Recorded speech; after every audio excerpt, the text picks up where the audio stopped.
मैं आपको 3-4 बार से सुन रहा हूं। कुछ महीने पहले आप आए थे गांव में, गांव सरकार की मुहिम को लेकर के, तो मैंने वहां आपको सुना और आपके विचारों से मैं बहुत प्रभावित हुआ। तो उस दौरान मुझे एक चीज समझ में आई कि मुझे ये जान लेना चाहिए। एक बार मुझे अवसर दिया गया वहां पे बोलने के लिए, तो मैंने वहां पे भी वो चीज की थी। मैं यहाँ पे भी वो चीज समझ लेना चाहता हूँ कि गांव सरकार की बात आप लोग को समझ में आ रही है कि बात किस चीज की हो रही है। ईमानदारी से बता दीजिएगा कि कितने लोगों को गांव सरकार के बारे में सही सही पता है। कोई शर्माने की बात नहीं है कि आखिर हमारे वक्ता किस चीज की बात कर रहे हैं, है ना। भारत सरकार, राज्य सरकार, हम सबने सुना है। हम सभी इनके बनाए गए नियम, कायदे, कानून जो संविधान द्वारा प्रदत्त है, उसके द्वारा जिस तरीके से भी सरकार चलती है उसी तरीके से अपने जीवन को जीते हैं और भारत के प्रति जो हमारी जिम्मेदारियां हैं उसको हम उसका निर्वहन करते हैं। आज सर ने एक चीज कही है, एक यहाँ से उन्होंने एक नए एक मिशन का आरंभ किया है, जिसके बारे में उन्होंने कहा कि अब हम जो नेता लोग हैं हमारे, चाहे वो केंद्र सरकार में हो, पक्ष में हो, विपक्ष में हो, राज्य सरकार में हो, पक्ष में, विपक्ष में, जितने भी राजनीतिक पार्टियां हैं, सभी नेताओं के कानों पे जू नहीं रही है। तो अब हम एक नए तरीके से एक मिशन की शुरुआत करेंगे कि हम अपने तमाम जो भी मिशन होंगे, हम धरना प्रदर्शन करेंगे, सड़कों पर हम अपने पशुओं के साथ उनके अधिकारों की लड़ाई लड़ेंगे और हमारे पशु हमारे अधिकारों की लड़ाई लड़ेंगे। 75 साल बीत जाने के बाद आज ये हमें हासिल हुआ है आजाद भारत में। आजाद भारत वो भारत जिसे गांव बनाते हैं। सर ने कहा कहीं बहुत सारे गांव की उन्होंने बात बताई, कितने लाख गांव हमारे हैं देश में। गांव का देश है भारत। अगर गांव नहीं है तो फिर भारत ही क्या है, उसकी कल्पना भी नहीं की जा सकती। तो इतना होने के बाद आज हम संघर्ष कर रहे हैं। पहले हम अंग्रेजों से लड़े आजादी के लिए और अब हम अपने लोगों से लड़ रहे हैं कि गांव में हमारे अधिकारों को, जो हमारे संविधान के बनाने वाले जितने लोगों ने जो हमारे अधिकारों को प्रदत्त किया उस महान ग्रंथ में, उसके लिए आज हमको अगर लड़ाई लड़ना पड़ रहा अपने लोगों से, तो ये हमारे लिए दुर्भाग्य की बात है।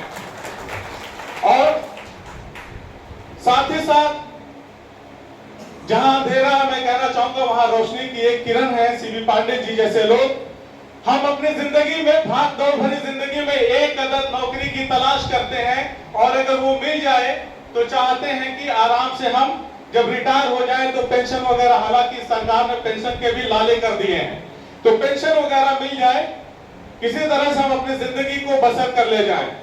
तो आप सोचिए, वो पूर्व न्यायाधीश सीबी पांडे जी आज आपके बीच में बैठ करके किसके अधिकारों की लड़ाई लड़ रहे हैं?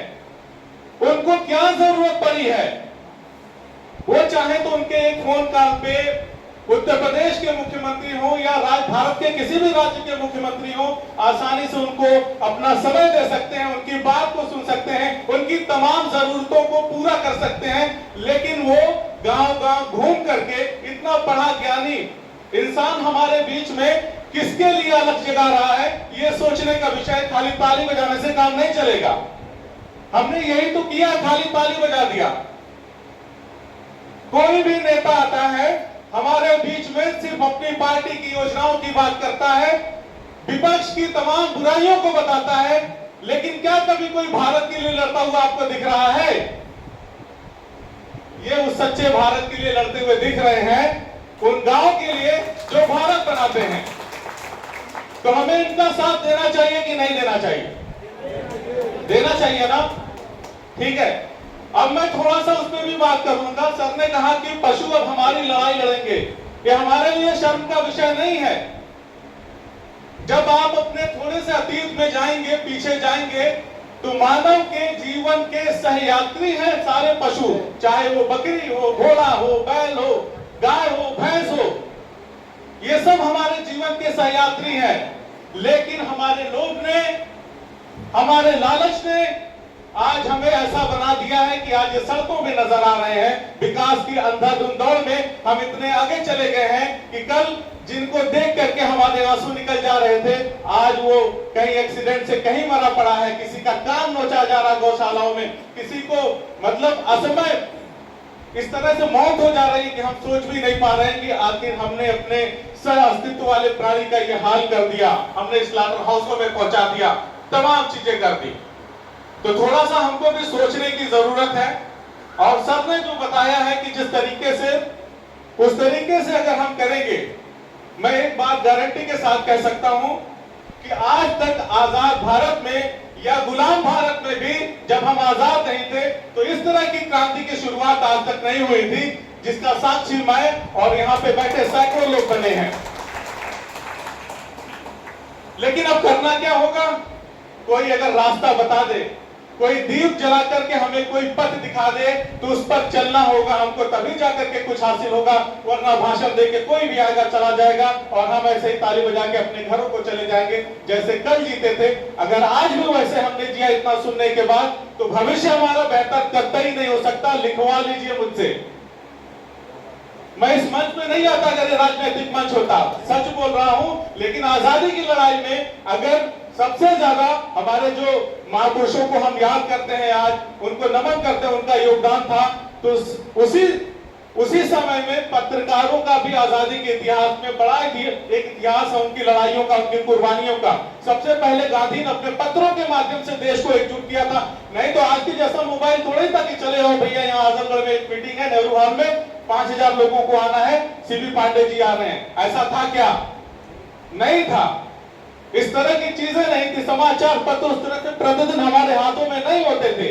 तो सोचिए कैसे उस महामानव ने पूरे देश को एकत्रित किया, एक ऐसे आक्रांता से लड़ने के लिए जो पूरी दुनिया को अपने कब्जे में लेना चाहता था।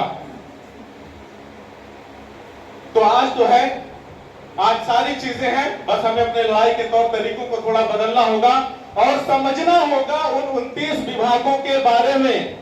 क्यों समझना होगा? अगर देवाला से कोई व्यक्ति यहाँ पे आया होगा, देवरांचल से कोई आया होगा, तो वो व्यक्ति बता देगा आपको कि क्यों समझना है संविधान द्वारा प्रदत्त गांव सरकार के आपके अधिकारों के बारे में आपको। वरना सिर्फ लोक लुभावन नारे देने से कुछ नहीं होगा कि लोकतंत्र में जनता ही मालिक है, जनता ही भगवान है, ऐसा बोल करके आपको बार बार बेवकूफ बनाया जा रहा है। और ये सिलसिला बदस्तूर जारी रहेगा अगर आप नहीं चेतेंगे तो। कोई है दोबारा से? नहीं है। देवाला में बाढ़ आई थी, मैं यहाँ कमर तक, कहीं कमर तक पानी में, कहीं घुटने भर पानी में घुस करके हम लोगों ने रिपोर्टिंग किया। चाहे होते तो अपने ऑफिस में बैठकर लिख देते कि ठीक है, जो डीएम साहब का स्टेटमेंट है, जो कमिश्नर साहब का स्टेटमेंट है, जो सत्ता पक्ष या विपक्ष के नेताओं का स्टेटमेंट है, हाँ नेताजी आपने किन किन गाँव का दौरा किया। अगर जिला प्रशासन का कहना था कि 12 गांव है, तो हम जब गांव वालों से बात कर रहे थे तो गांव वालों के पीड़ा थी, साहब 12 गांव नहीं है, 100 कुछ गांव हैं जो पानी से डूबे हुए हैं, 124-25 गांव पानी से डूबे हुए हैं।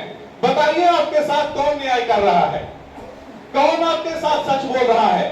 जब मैंने सत्ता पक्ष के नेताओं से बात किया तो उन्होंने कहा कि मुझे बड़ा ही शर्म आ रहा है कि आजमगढ़ में 10 विधायक समाजवादी पार्टी के हैं। और जब समाजवादी पार्टी के विधायक से मैंने पूछा तो उन्होंने कहा कि दुर्भाग्य से सरकार हमारी नहीं है, और जिसने सरकार बनाई उसके हिस्से में क्या आया? क्या आया आपके हिस्से में? तो आप अपनी सरकार, गांव वाली सरकार जब बना लेंगे तो जैसा सर ने कहा कि इन माननीयों को आपसे पूछकर आपके गांव में घुसना होगा, नहीं तो इनकी हमें जरूरत ही क्या है? हमें इनकी कोई जरूरत ही क्या है? कोई बता दे। किसान बिलबिला रहा था, देवाला बिलबिला रहा था, चिल्ला रहा था कि बाढ़ग्रस्त घोषित कर दिया जाए, लेकिन हाय हुक्मरान पता नहीं किया कि नहीं किया, ये भी हमें नहीं पता। तो जब आप अपनी सत्ता के मालिक होंगे, कहते हैं ना दिन भर आप यहाँ रहेंगे, शाम को घर जाएंगे ना। क्यों जाएंगे शाम को घर? क्योंकि मेरा घर सुरक्षित रहे, मेरा परिवार सुरक्षित रहे, मेरे पशु जो है सुरक्षित रहे, घर में चोरी ना हो जाए। तो जब एक घर की रखवाली के लिए आप इतना सचेत हैं, तो पूरे भारत को खुला कैसे छोड़ दिया इनको चलने के लिए? आपने कैसे छोड़ दिया बताइए? तो सचेत हो जाइए। और जो सर ने कहा है, मैं अपनी नैतिक जिम्मेदारी तब भी पत्रकारों ने निभाया था। मुझे नहीं पता दूसरों का क्या है, मैं कहूंगा कि हमारे साथी तमाम लोग जो पत्रकार साथी हैं आए और इस मिशन में हर एक चीज को, हर एक बात को हम आम जनता तक और सरकार तक पहुंचाने की कोशिश करेंगे। क्योंकि जब तक गांव की जनता को गांव की सरकार का गठन करके उनके अधिकारों को दे नहीं दिया जाएगा, तब तक सच्चे मायने में गांव की जनता हमेशा लुटती रहेगी, उसका भला कभी नहीं हो पाएगा। तो कोई अपना सर्वस्व न्यौछावर करके अगर लगा हुआ है तो कम से कम हम उनके साथ चलें, उनकी आवाज में अपनी आवाज बुलाएं और मिलजुल कर कहें, गांव सरकार, गांव सरकार, गांव सरकार। मैं अपनी बात नहीं रोकूंगा। अगर मेरी बात से किसी को कुछ ठेस पहुंची हो तो क्षमा चाहता हूं। जय हिंद, जय भारत, धन्यवाद।